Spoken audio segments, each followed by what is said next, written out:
Hello, everyone.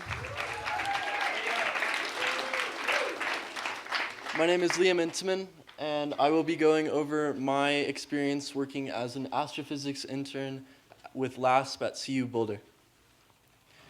So my internship covered a large part of astrophysics and also dove into a little bit of aerospace engineering. I worked with the Laboratory of Atmospheric and Space Physics. And the team I was with, as they're up there, we mainly worked on CubeSats, which are small, cost-effective satellites that are used to test new ideas and innovations. And therefore, they're considered high-risk missions. The satellite we were working while we were there was called Sprite, and its two main objectives was to study star formation and the ionization of radiation. Okay, so what I learned almost immediately, I started working on Sprite's antenna deployment system, and I was genuinely surprised to find out that the primary source of communication to this very expensive satellite was deployed by simply burning fishing wire, allowing the antenna to fully extend.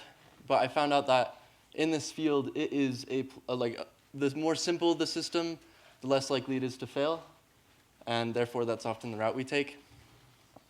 I also, thanks to Donald, a research scientist at LASP, I got to work on my personal project, which was coding a Python script that would take FITS images, which are images of galaxies, and I would turn it into comprehensible data for research analysis using wavelength calibration.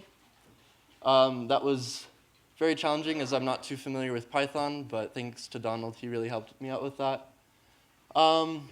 Towards the end of my internship, Patty and I got to witness, Patrick is a fellow Pinhead intern, we got to be a part of the first major assembly for Sprite, and essentially the entire time we were there, Sprite was spread across all parts of the different buildings in the lab, like I said, the antenna, which you can see in the top left, to its other units. But you can see in this photo, it takes quite a process to assemble Sprite. It's done in a clean room, which is a completely sterile environment, and it involves putting on a lab coat, double-layered gloves, and hairnet. As you can see, we look pretty silly. But we were assembling the main components onto a chassis, which would be tested in the vacuum to simulate a space environment. Also, every Thursday, I believe, we had a Coffee and Galaxies meeting, which we would just go over coffee and galaxies, but anything to do with astrophysics, who's smarter, or anything else in that community.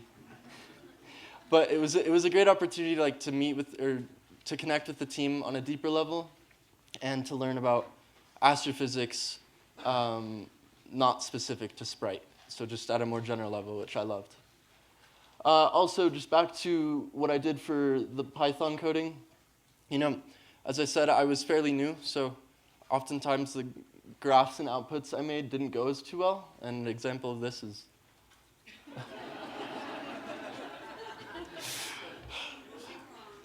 anyways, don't worry, I ended up fixing that, but in my free time, I'd go to the CU Boulder gym in the rec center. My cousin taught me lead climbing, I was very lucky to be able to do that. I love climbing. And then Patrick and I got to see stick figure at Red Rocks towards the end of our internship. I stayed with an incredible host family, along with Patty, and I'm just so grateful that they gave us a new home while we stayed in Boulder. And yeah, I also just spend time with my host family and Patty.